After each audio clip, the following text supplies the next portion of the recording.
welcome to Bitstorm, a comedy game design podcast by two guys who know nothing about comedy nor game design. I'm Santa Claus, and with us always is Trevor Scott and Ben Slinger. I'm heading off now. Well, thanks, Santa. Thanks, Santa. And take your fucking little elves with you. Fuck you. They're so rude, those elves. Yeah. As you may have guessed, Christmas time is upon us. We're, unlike the last couple of years, we're not in the same room.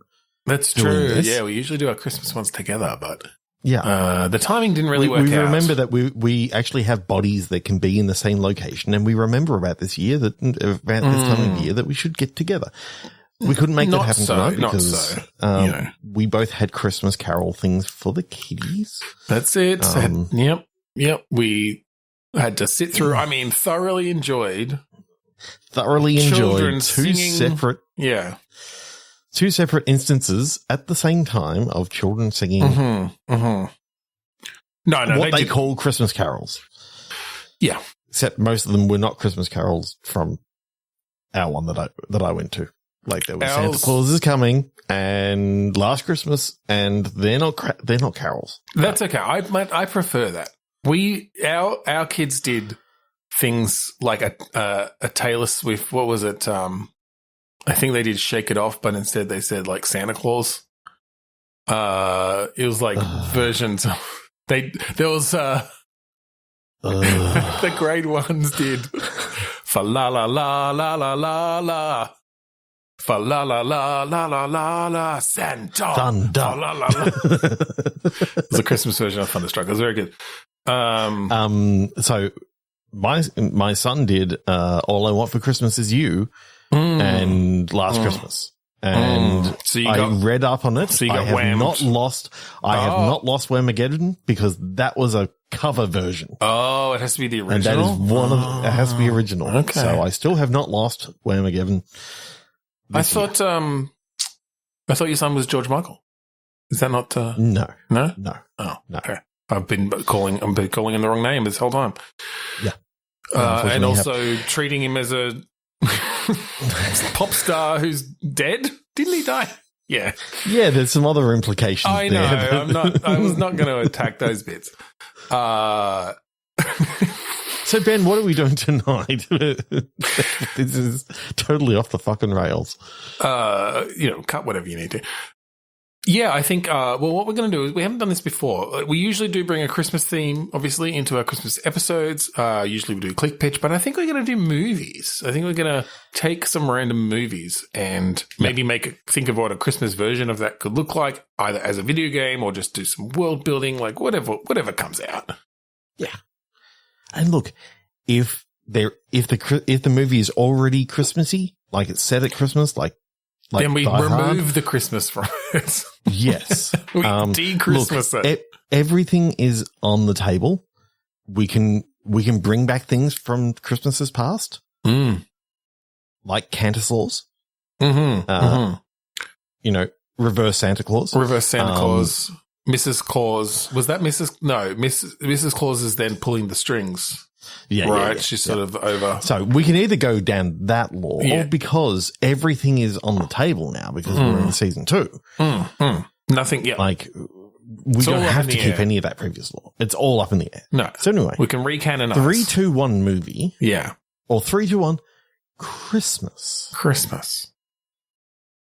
The Hitcher 2. I've been waiting. Or Morbius.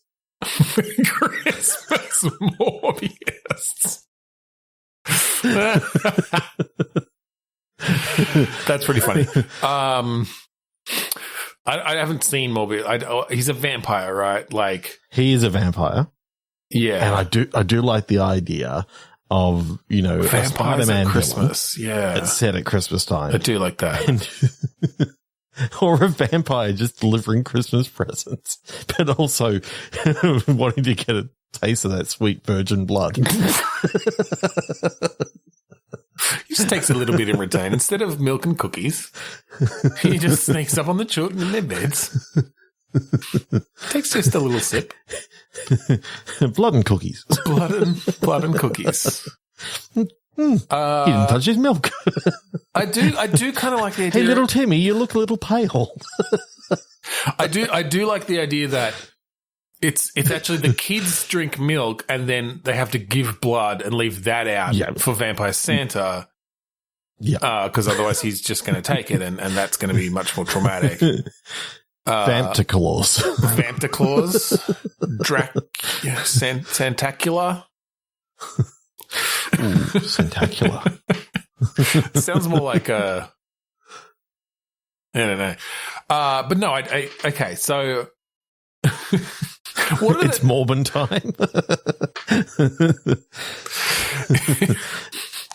I mean, you remember all the things. Oh, the Morbius memes and stuff. I'm just trying to think then of as a vampire. Yeah. So there would have to be certain things put in place because people want the gifts. But someone's going to be awake to invite them in. He can't come in without being invited. So there's a whole thing around that. And maybe they've worked out a system. Maybe putting out a note is enough or something. You know, they figured out that, or like a recording, you know, that they set it up that if you hit the doorbell, there's a recording that says, come in. It is actually just Santa Claus, right? But he's been turned into a vampire now. Okay. Well, this is the thing. So maybe we do it over time. Maybe it's when he's first turned, but then we see later on this situation where everyone's adapted, and so it does become that thing of like, well, everyone has to put out blood for Santa. Because I feel like I want to see the first Christmas there was no presents for Santa because he couldn't get in. He couldn't get into anyone's house. So one of the elves. Turns out they loved Morbius so much that they went and found out that Morbius was actually real and got bitten and turned into a vampire. They actually had a very intense love affair with Morbius. Yeah, and then bit Santa, and Santa also got turned. He didn't realize until he went to go out. In the first place he went to go down the chimney, and he couldn't get in.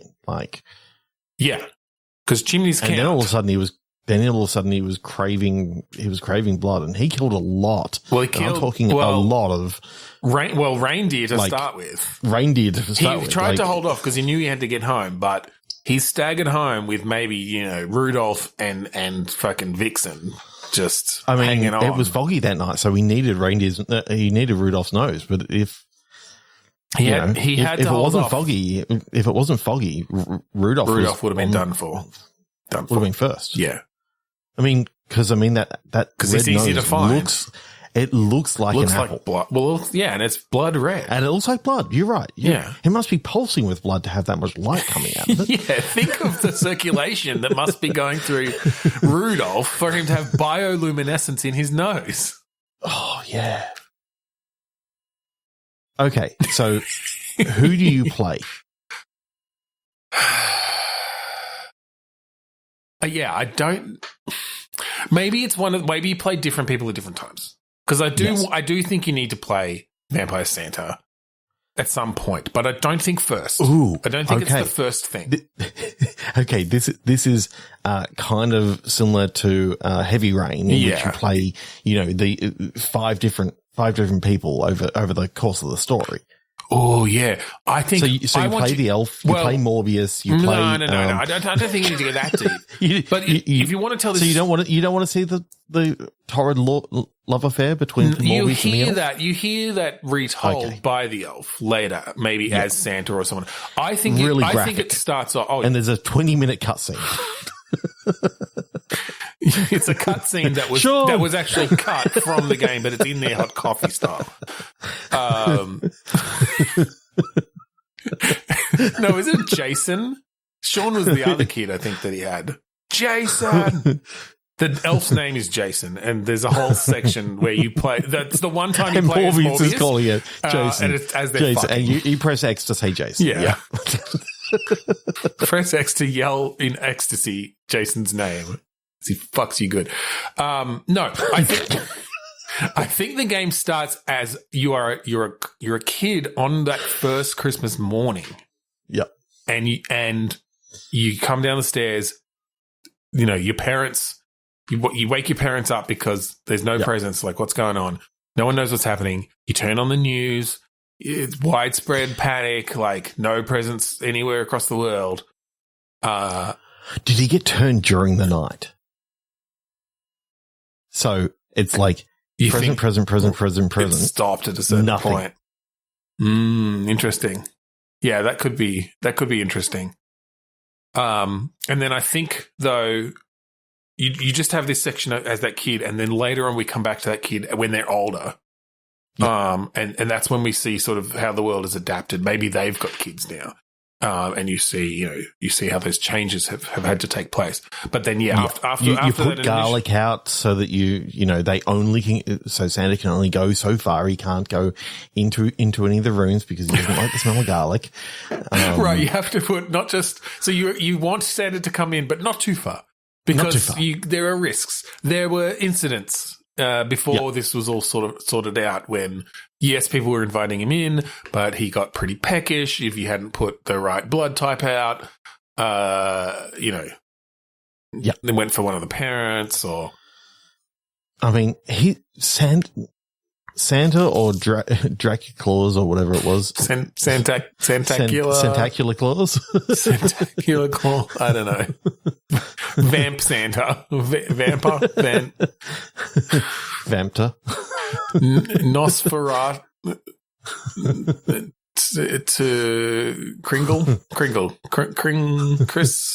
Chris Ferratu. Chris Ferratu Kringle. Or Santferatu. It's not too bad.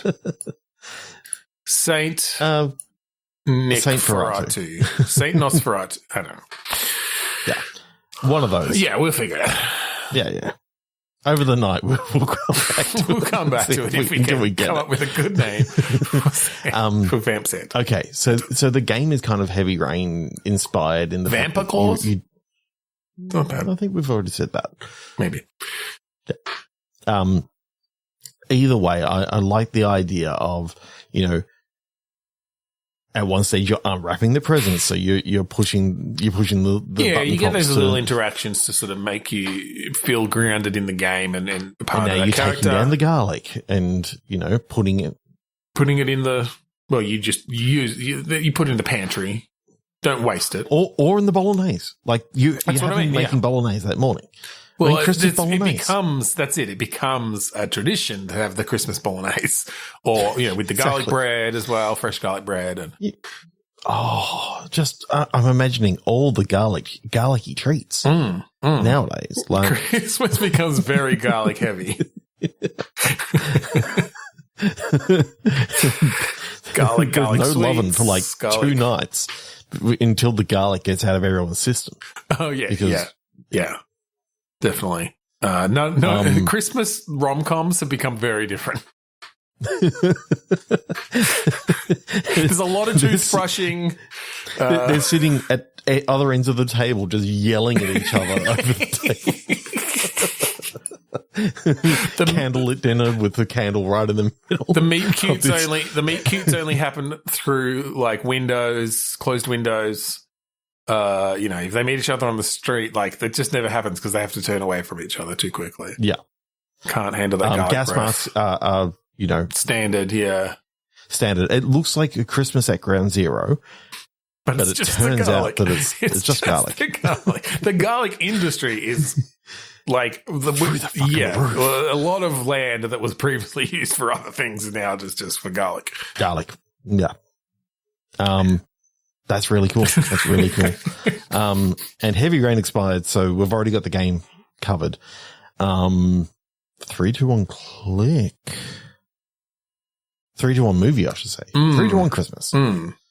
Oh, I did get a Christmas movie. Winnie the Pooh and Christmas too. Ooh, okay. Mine is the family favorite, Saw.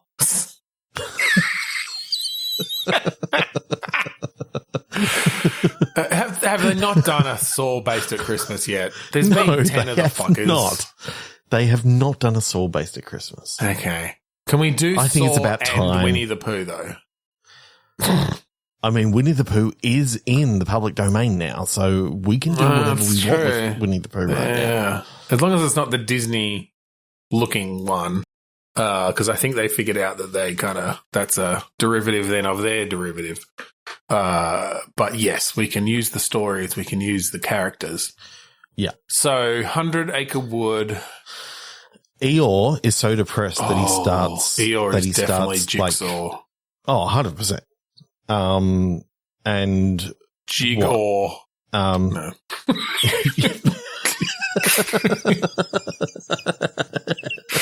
I mean, he's already had some body horror shit with that tail of his having been jammed back on with a fucking thumbtack. Yes.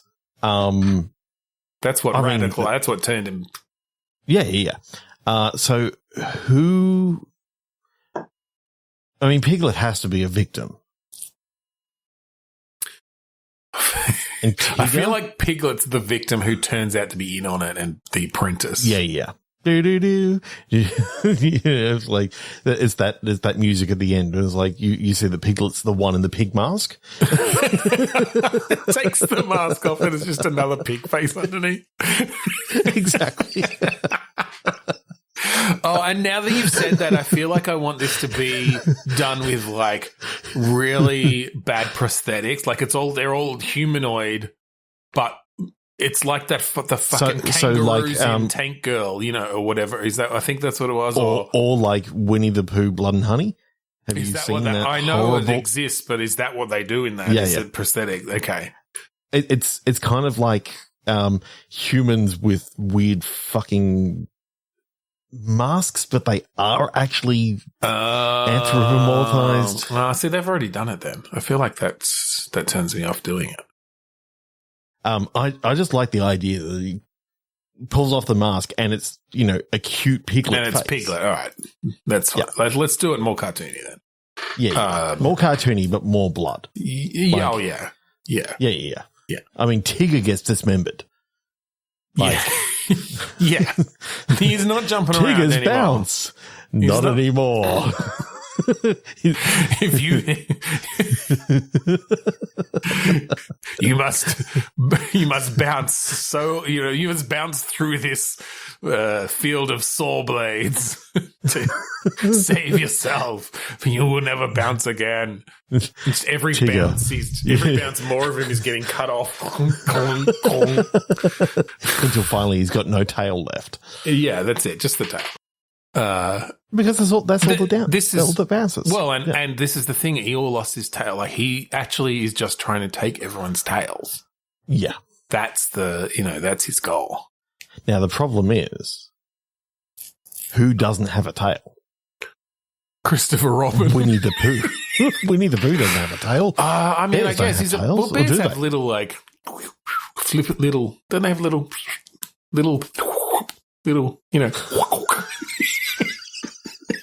Okay, so how does Christmas come into this? It's set at Christmas.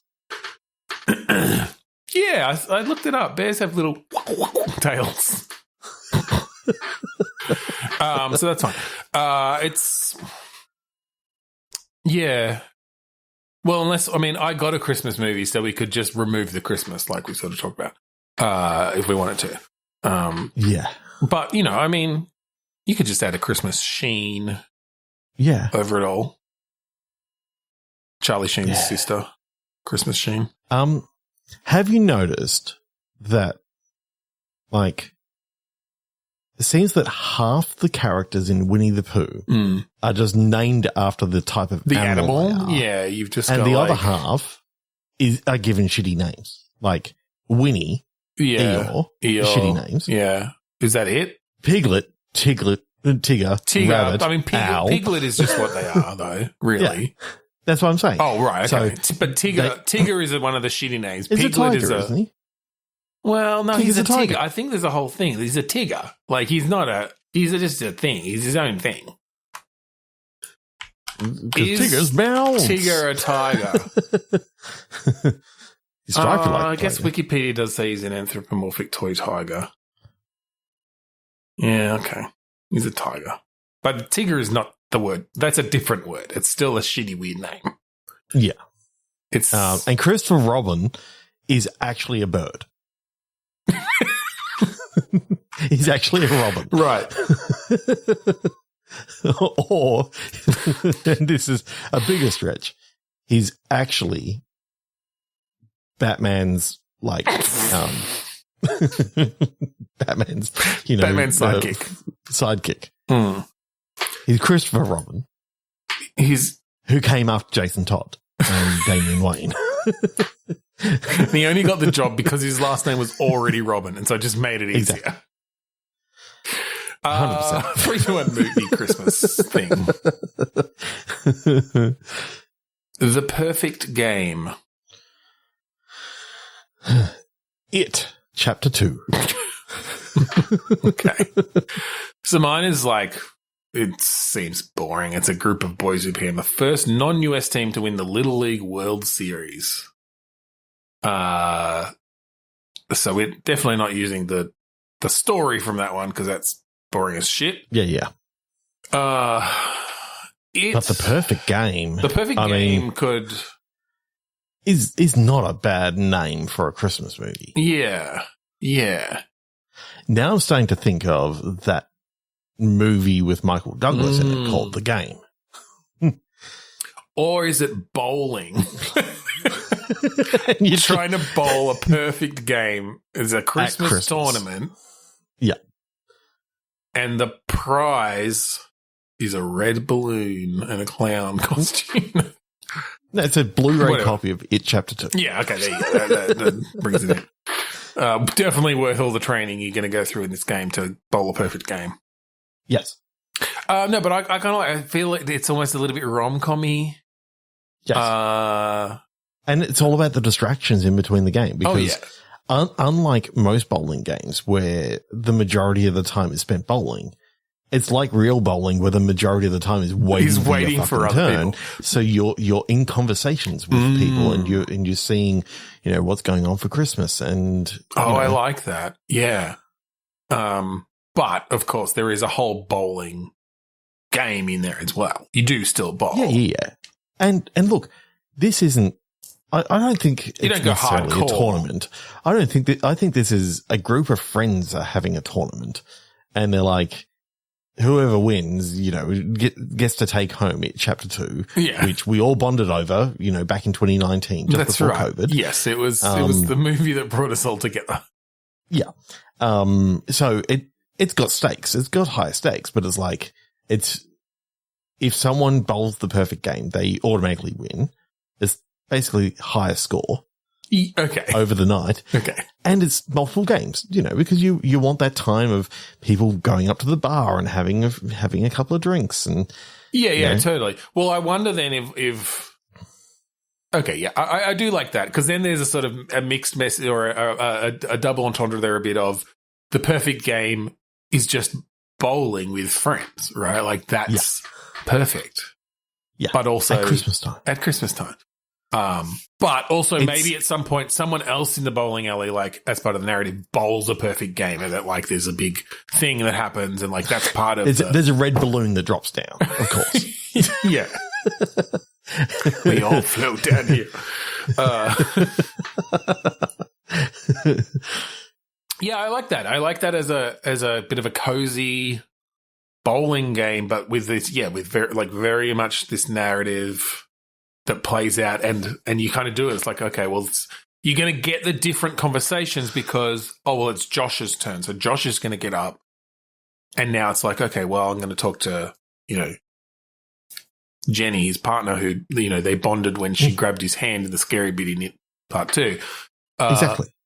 And see how they're going, with that. So Josh does this play out in 3 time periods? It played out in 2 time periods. It played out in kids. It played out as the adults. What if this plays out in kids playing bowling? Okay. This is a group of kids who no, well, they watched the first bit. They watched the old with the TV miniseries. And Tim Curry, yes. Yeah. And then the next one is them playing out, them watching It Chapter 2 in the cinema. You've got a scene literally in the cinema.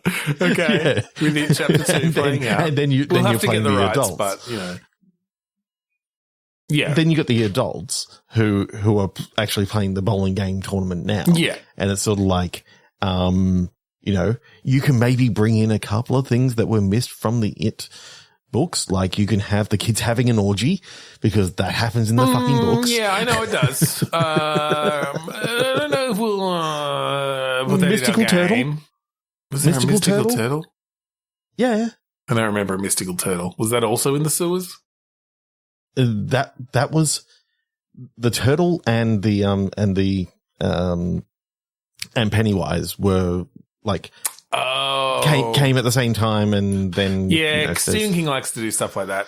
Yeah, he was very high on cocaine or whatever it was during the 70s and 80s. Was he when with? he wrote Yeah, that. I don't know. Definitely with some of his stuff. Anyway, okay, I think we'll nix the child orgy, but we can have an adult orgy. I mean, that's fine. Can we have a turtle?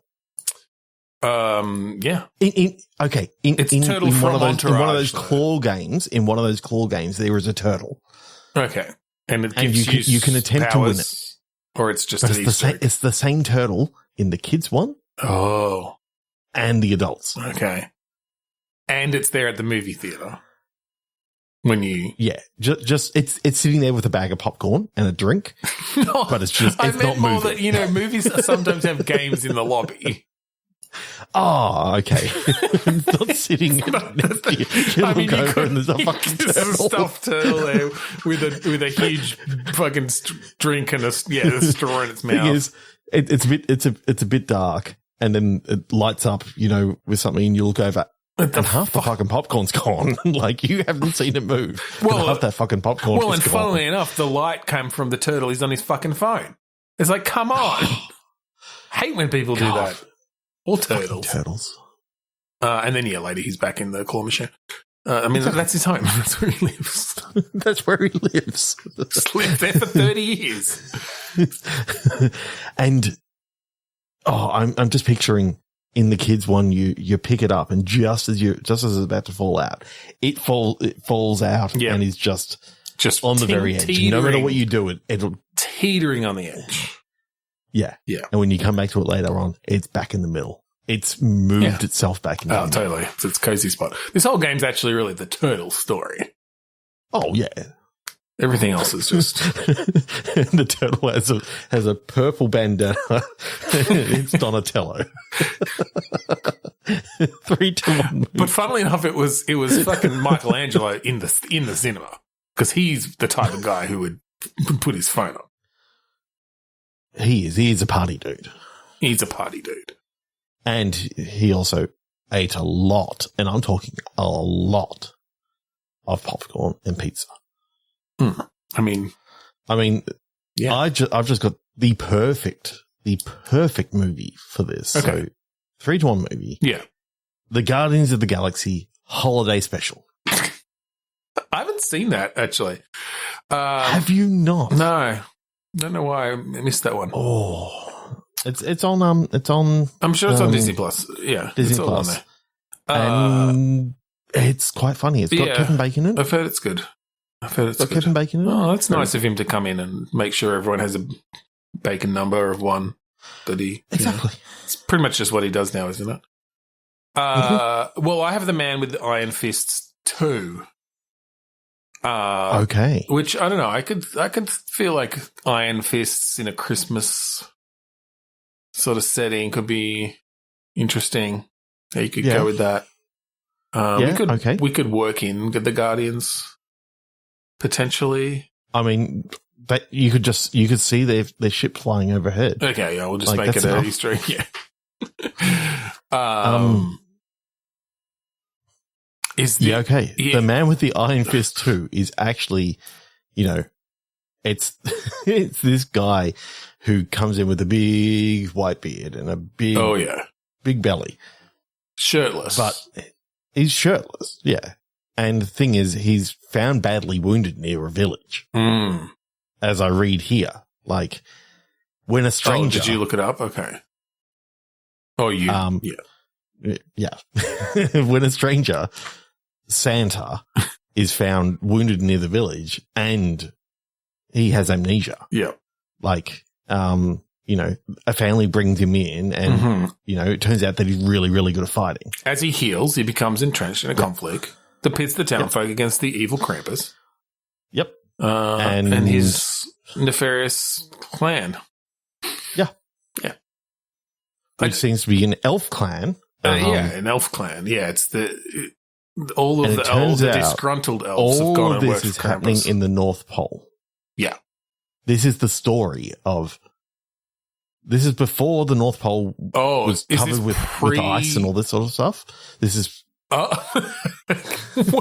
when was that? Like in the primordial days of the Earth? Yes.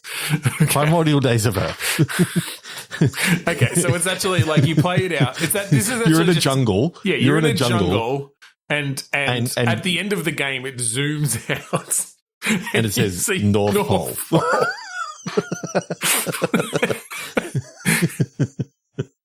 That's by defeating this evil master up there, you actually condemn all the North Pole to be a polar ice cap. Snow forever. Okay. Yeah.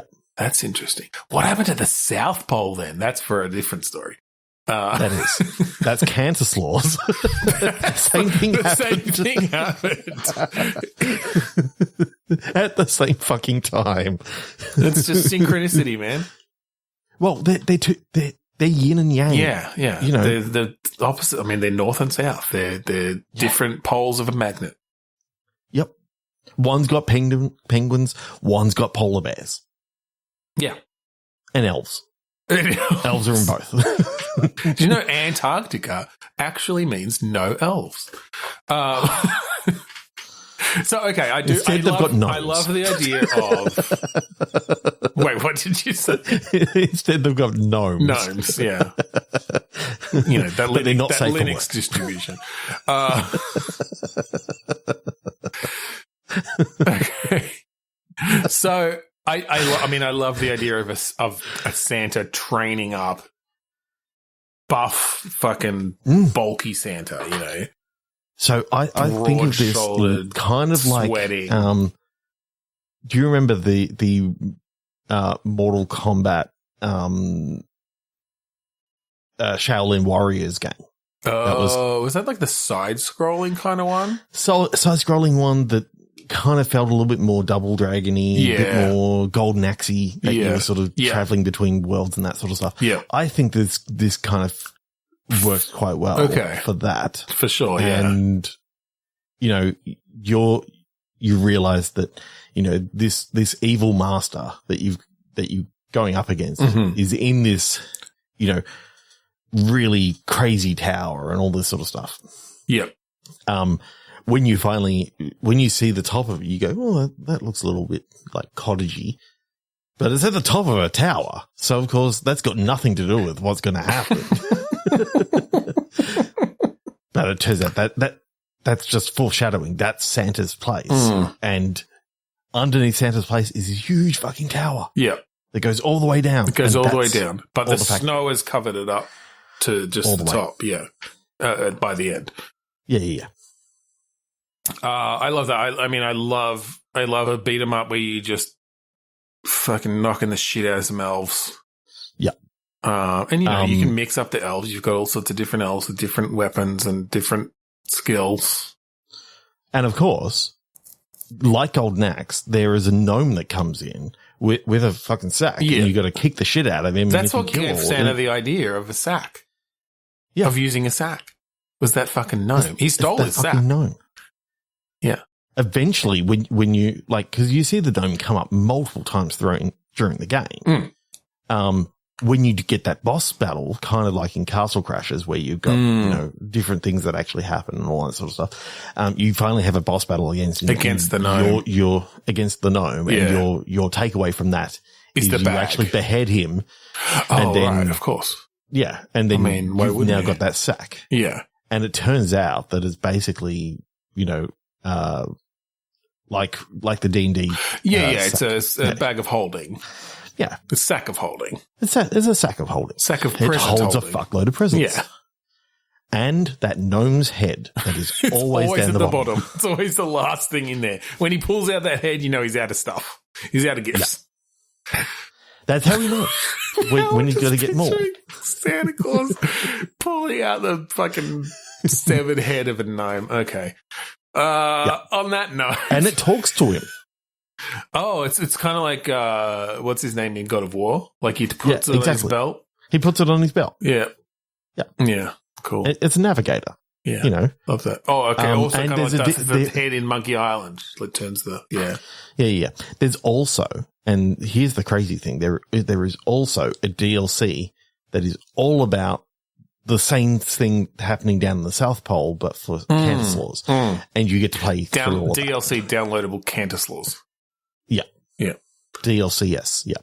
Yeah. I think we're going to fucking end it there.